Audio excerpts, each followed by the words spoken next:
السلام علیکم دوستو۔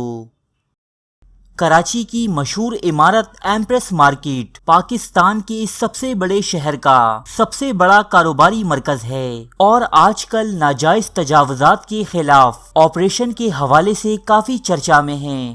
یہ عمارت ایک بڑا کاروباری مرکز ہونے کے ساتھ ساتھ ایک خاص تاریخی اہمیت کی حامل بھی ہے۔ اس عمارت کا بہت ہی گہرا تعلق 1857 عیسوی کی جنگ آزادی سے ہے۔ آج اس عمارت کے کرب و جوار میں رہتے اور اپنا کاروبار چلاتے افراد کو بھی یہ حقیقت نہیں معلوم کہ اس عمارت کے نیچے کچھ ایسا دفن ہے جو انگریز حکومت کی سفاکیت کا ایک ادنا سا نمونہ ہے۔ تقسیم ہند سے قبل ایمپریس مارکیٹ اور اس سے متصل علاقوں میں 90% آبادی غیر مسلموں کی تھی، جن میں برطانوی راج کے اہلکار اور ان کے اہل خانہ، ان کے علاوہ گوا اور مدراس سے یہاں آ کر بسنے والے انڈین مسیحی، پارسی اور بمبئی کے مراٹھی آباد تھے۔ یہی وجہ ہے کہ آپ کو ایمپریس مارکیٹ کے اطراف میں پارسیوں کی عبادت گاہ، ہندوؤں کے مندر، کیتھولک عیسائیوں کے چرچ اور اسکول، پارسیوں کی جانب سے تعمیر کیے گئے پارکس اور ڈسپینسریاں بھی نظر آئیں گی۔ لیکن تقسیم ہند سے قبل ایمپریس مارکیٹ میں یہاں کے مقامی لوگوں کو داخلے کی اجازت نہ تھی۔ ایمپریس مارکیٹ سے متصل سڑکوں پر وکٹوریا نامی بھگیاں چلا کرتیں، جن پر شام کو برطانوی راج کے اہل خانہ سیر سپاٹوں کے لیے سواری کرتے تھے۔ یہ پورا علاقہ نہایت خوبصورت اور صاف ستھرا ہوا کرتا تھا اور اس دور میں ایمپریس مارکیٹ کو کیمپ بازار کہا جاتا تھا۔ موجودہ دور کے برعکس اس مارکیٹ میں بہت ہی ترتیب کے ساتھ دکانیں واقع تھیں۔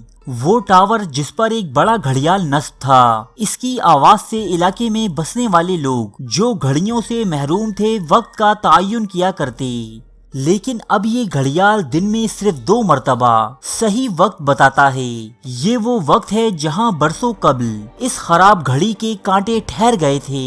اب ہم آتے ہیں اس سوال کی طرف کہ 1857 کی جنگ آزادی سے اس عمارت کا کیا تعلق ہے۔ اس کی حقیقت کچھ یوں ہے کہ 1857 عیسوی میں کراچی میں تعینات برطانوی فوج کی 21ویں رجمنٹ میں رام دین پانڈے نامی ایک انتہائی محب وطن اور آزادی کے جذبے سے سرشار سپاہی موجود تھا۔ 1857 کی جنگ آزادی جو آخری مغل بادشاہ بہادر شاہ ظفر کی قیادت میں انگریزوں کے خلاف لڑی گئی تھی، کراچی میں بھی آزادی کے متوالوں نے اسی رام دین پانڈے کی قیادت میں ایک منصوبہ تشکیل دیا، جس کے مطابق ایک مخصوص رات کو 21ویں رجمنٹ کے سپاہیوں نے پورے کینٹونمنٹ پر قبضہ کرنا تھا اور انگریزی فوجی افسران کو قتل کر کے آزادی کا باقاعدہ اعلان کرنا تھا۔ لیکن اسی رجمنٹ سے تعلق رکھنے والے کچھ مخبروں نے اس منصوبے کی اطلاع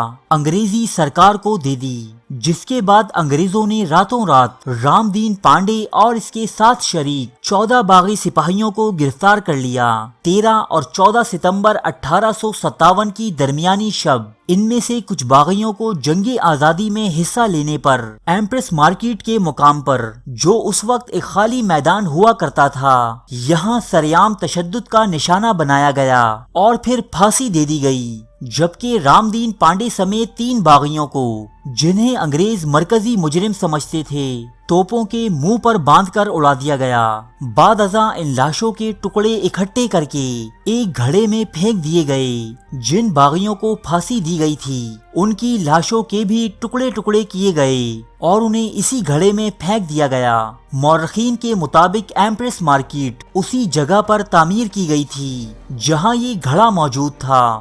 رام دین پانڈے اور اس کے ساتھیوں کی اس اذیت ناک موت نے اس وقت کے اہل کراچی کو اتنا مشتعل کیا کہ انگریزوں کو ان کی اموات کے بعد شہر بھر میں کرفیو نافذ کرنا پڑا۔ اس مارکیٹ کی تعمیر کا مقصد لوگوں کو خرید و فروخت کی سہولتیں فراہم کرنا نہیں تھا، بلکہ حقیقت اس کے بالکل برعکس تھی۔ ہوا یوں کہ اس واقعے کے بعد مقامی لوگ رات کی تاریکی میں یہاں آتے رام دین اور اس کے دوسرے ساتھیوں کو خراج عقیدت پیش کرتے ہوئے اس مقام پر سرخ پھولوں کے گلدستے رکھ کر چلے جاتے تھے۔ یہ صورتحال دیکھ کر انگریز سرکار کو یہ خدشہ پیدا ہوا کہ کہیں یہ مقام آہستہ آہستہ کوئی یادگار نہ بن جائے اور کسی نئی بغاوت کا پیش خیمہ ثابت نہ ہو، اس لیے یہاں ایک مارکیٹ تعمیر کر دی گئی اور انگریز اپنے اس مقصد میں کامیاب بھی رہا۔ دور حاضر میں شاید چند ہی لوگوں کو یہ معلوم ہو کہ یہ تاریخی اور کاروباری عمارت دراصل رامدین پانڈے اور اس کے دیگر ساتھیوں کی قبر ہے۔ ارے فرینڈز، ایک منٹ، آپ ایسے ہی جا رہے ہیں؟ اتنی محنت سے ویڈیو بنائی ہے، ایک لائک تو بنتا ہے نا؟ اور دوسرا یہ کہ آپ ہمیں اتنی بڑی دنیا میں دوبارہ کیسے ڈھونڈیں گے؟ تو اس کا حل یہ ہے کہ آپ ہمارے چینل کو سبسکرائب کر لیجئے اور اس بیل کے آئیکن کو کلک کر دیجئے۔ اس طرح ہمارے آنے والی تمام ویڈیوز آپ تک پہنچتی رہیں گی۔ ارے ڈریے مت، یہ بالکل فری ہے۔